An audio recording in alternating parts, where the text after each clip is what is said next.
and I will conquer.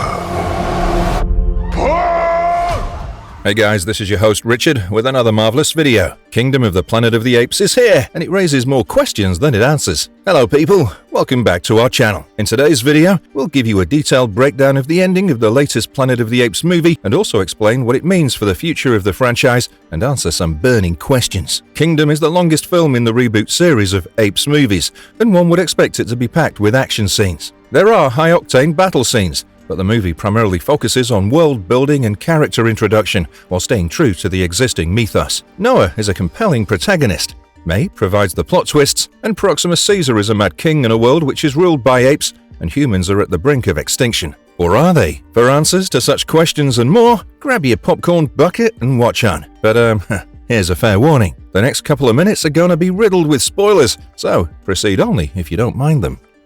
Before we go into our explanation, we have a very small request. If you like our content, please support us by subscribing to our channel. This is a small click for you, but for us, it means a lot. Thank you. Let's begin. Let's first hear out what all went down in the 145 minutes of pure ape screen time.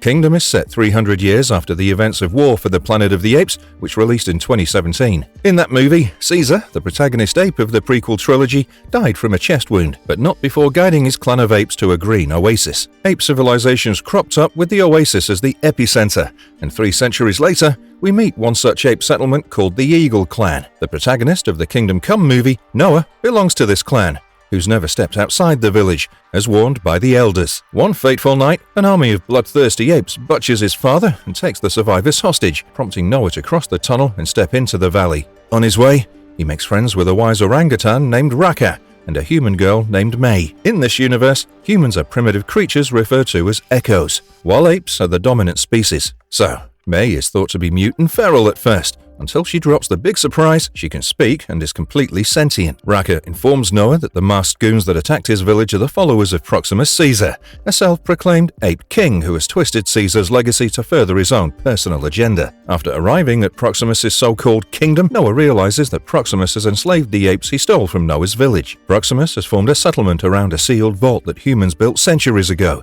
and all he desires is to break down the doors and procure all the technology and weapons from the vault's arsenal. Proximus wants to become invincible by gaining knowledge of human weaponry and science so that apes continue to remain the dominant species in the pyramid of evolution. However, despite his constant effort for months and countless ape deaths, the vault doors have refused to budge. Interestingly, May knows a shortcut to the vault interiors and teams up with Noah to pull off this plan. After wrapping up a secret business inside the vault, May ditches Noah and leaves him at the mercy of Proximus, but not before causing a massive flood that apparently destroys the vault. In an epic showdown, Noah manages to finish off Proximus and lead his clan back to their original village, while May proceeds to fulfill her classified mission. Noah and May meet again in the end and share conflicting ideas about the future of humans and apes, making us wonder if there's going to be another war and whether history is about to repeat itself. So that's pretty much the storyline of Kingdom. And if you're thinking why we've left out a few plot details, that's because we're going to explain them thoroughly in the next section of the video. Let's get going. Government functions have been suspended indefinitely.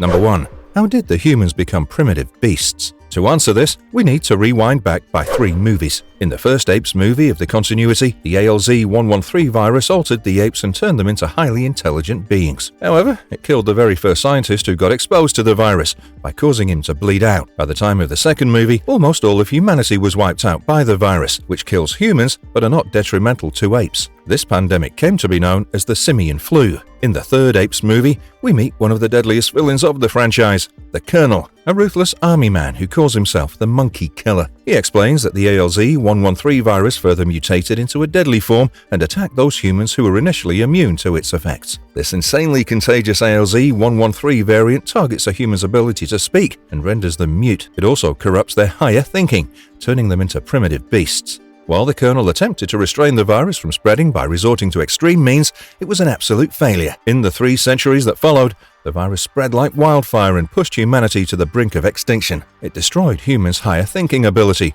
and turned them into feral beings. Meanwhile, the apes exercised their intelligence to dominate over this weaker species and became the superior race themselves. I have a name. May. Number 2. So, how come May can speak? It appears that in the years following Caesar's death, when the mutated virus was rendering humans mute and primitive, several human factions came together to form a government to ensure humanity's survival. And at some point in the future, the government took necessary measures to preserve a portion of these human survivors. As part of these measures, groups of humans sealed themselves off in secret bunkers and managed to avoid contracting the virus. May seems to belong to one such community of humans who managed to remain sentient while others turned feral. That's how she retains her complete intelligence and ability to speak. Unfortunately, everyone else in May's group was butchered by Proximus's ape army, and only she survived by fleeing the crime scene. Once Proximus realized May is not like the other primitive humans, he further sets his thugs on her trail in the hopes that May will lead him to more human secrets. Number 3. What is May's secret? When we first meet May, she seems wary and scared of Noah and Raaka. It's only after they offer her food and shelter that May officially joins them on their quest to track down Proximus. While it may seem that May simply wants to be Noah's partner in crime, the confusion is soon cleared up when she reveals her true intentions behind tagging along with Noah. May wants to enter the vault that Proximus is trying to open, and she wants to go in before Proximus can. Interestingly enough, May knows a way around the vault that requires crossing a treacherous cliff and climbing a steep rock wall, and she needs Noah's help with that. To convince Noah into helping her get inside the vault, May told him that she needs to procure a book from the vault, which has the secrets to return the human's ability to speak. But May's words were far from the truth. Once inside the vault, May seemed to know her way around and disappeared for a while, away from Noah. It appears that May wanted to retrieve a cryptic device from the vault, and not a book. After tucking the device safely in her bag, May reunited with Noah and proceeded to leave the vault.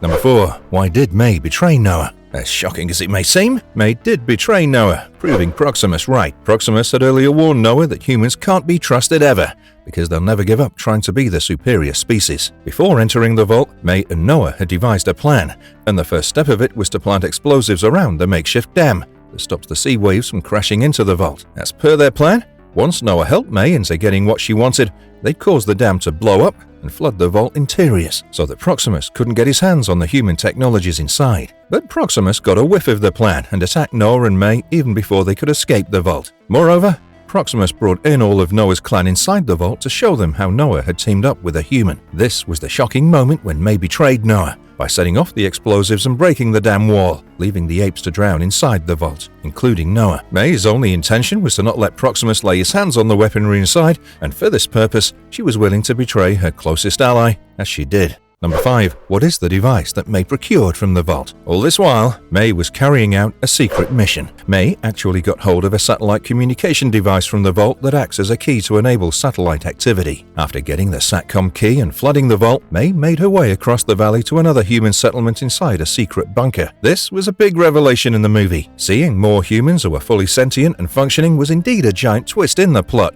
because throughout the film, it was insinuated that sentient humans were almost extinct from Earth. Anyway, this secret vault was located at the base of a satellite station, and the encryption key enabled the vault dwellers to activate one of the satellites and make contact with the outside world. As they sent out a distress signal, it was intercepted by another human settlement from Fort Wayne in Indiana. Number 6. Does May want to kill Noah? The encryption key wasn't the only thing that May retrieved from the vault guarded by Proximus.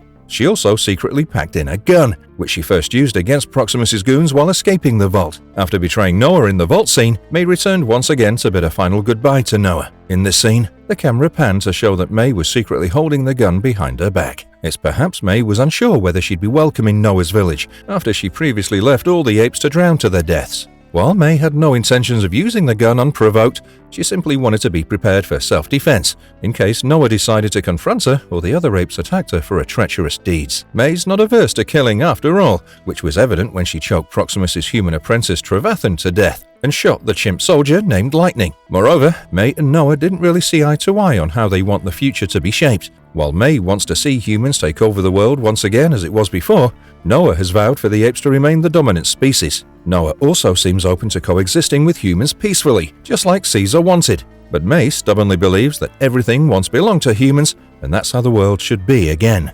Number 7. Why wasn't May allowed back into the human bunker? At the end of the movie, one actually feels bad for May. She risked her life to infiltrate the ranks of Proximus. She deceived Noah, the closest ally she made along the way, and she even murdered a fellow human to retrieve the encryption key, but only to be let down by the vault-dwelling humans. When May made her way to the satellite base, she was greeted by one single Vault dweller dressed in a hazmat suit. While one may expect that May has returned home, and these are her people who will welcome her back, nothing of that sort happened. The woman in the hazmat suit took the key from May and disappeared behind the Vault doors, leaving May all alone yet again. It could be because May can possibly be a carrier of the mutated simian flu. She may not have contracted the virus yet, but because of her time spent with the apes, she could be carrying traces of the virus with her. That's probably the reason why the Vault dweller wore a hazmat suit while meeting her, to keep all outside contaminations at bay. Another theory is that sometime in the past, May and a bunch of humans who once lived in the vaults volunteered to step out of the bunkers and track down traces of human technology so that humanity at large can survive. These people probably ventured out fully aware that they can never return to the vaults again,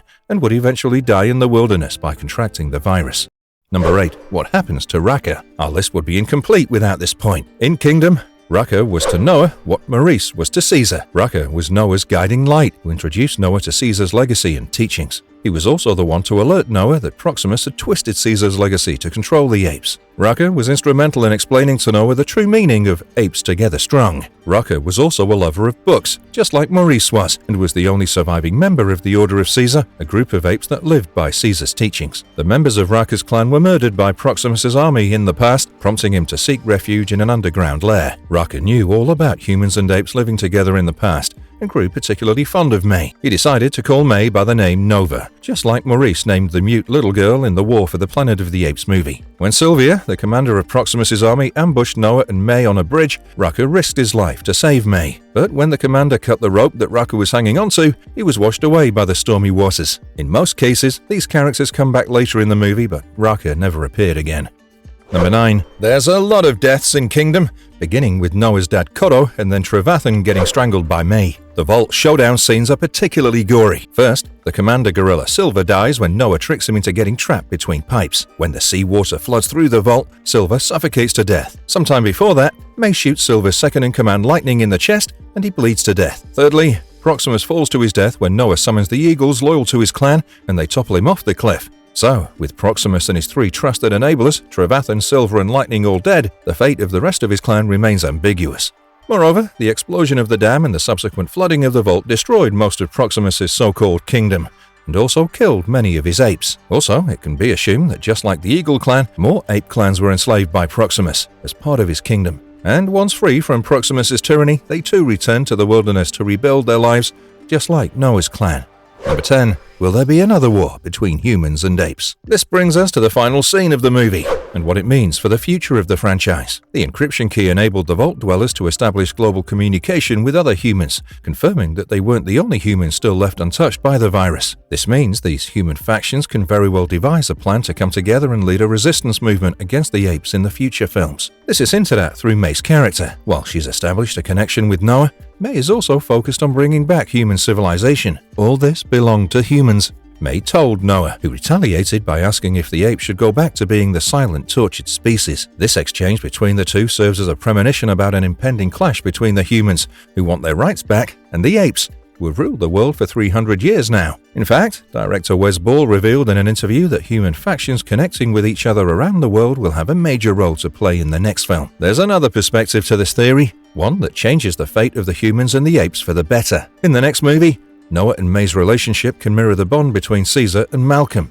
In Dawn of the Planet of the Apes, they both hoped for a world where neither species would require weapons, and apes and humans would go back to coexisting peacefully. When May met Noah for the last time, she was surprised to learn that Noah had forgiven her for her treachery. By giving May the symbol of Caesar as a parting gift, Noah made a peace offering to May, just like Caesar did to the Colonel, asking him to stop the war in the last movie. Thus, in the future films, May and Noah might be the bridge between the two species' peaceful coexistence. However, it'll be quite a challenging feat for May to convince her human clans to treat the apes with respect, as the humans have harbored hatred in their hearts for a long time. How Kingdom's ending sets the foundation for a sequel. First of all, space will have a major role to play in the next installment. We say this because in the final scenes, Noah takes his partner Suna to the abandoned space observatory, which he had chanced upon earlier. Also, in the concluding scenes, both Noah and May stare into the sky, hinting at a future related to space. Multiple glimpses of astronaut graffiti on the walls also hint that the makers are pointing towards some space-related adventures ahead.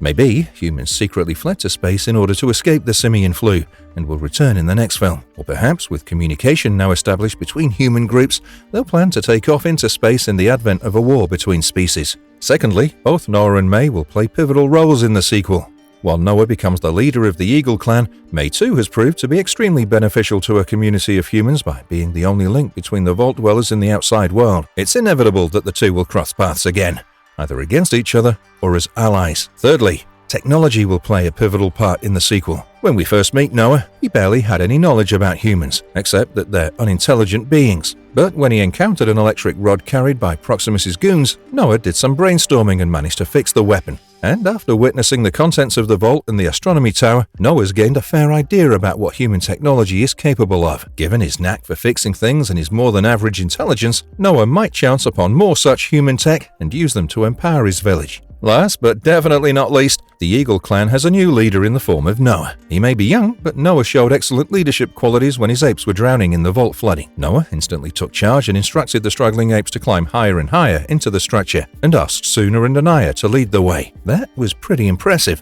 Also, during the final face-off with Proximus, Noah managed to summon the eagles by successfully humming the Song of the Birds, something which only his father was capable of doing. Subsequently, Noah was also seen leading his clan into rebuilding the village together and stepping into his father's shoes as the master of birds. Going by this trend, Noah will appear as a seasoned leader in the next film, one that'll remind us of Caesar himself. Marvelous verdict: the best thing about Kingdom of the Planet of the Apes is that it caters to returning fans of the franchise, as much as it does to the new enthusiasts of the Apes films. It stays rooted in Caesar's legacy, and yet marks the beginning of a new ape leader in the making, setting the foundation for more films to come. What are your thoughts on this latest entry into the Apes reboot series? Please share with us in the comments below. And if you liked our video, please stay tuned for more Planet of the Apes related content. See you super soon.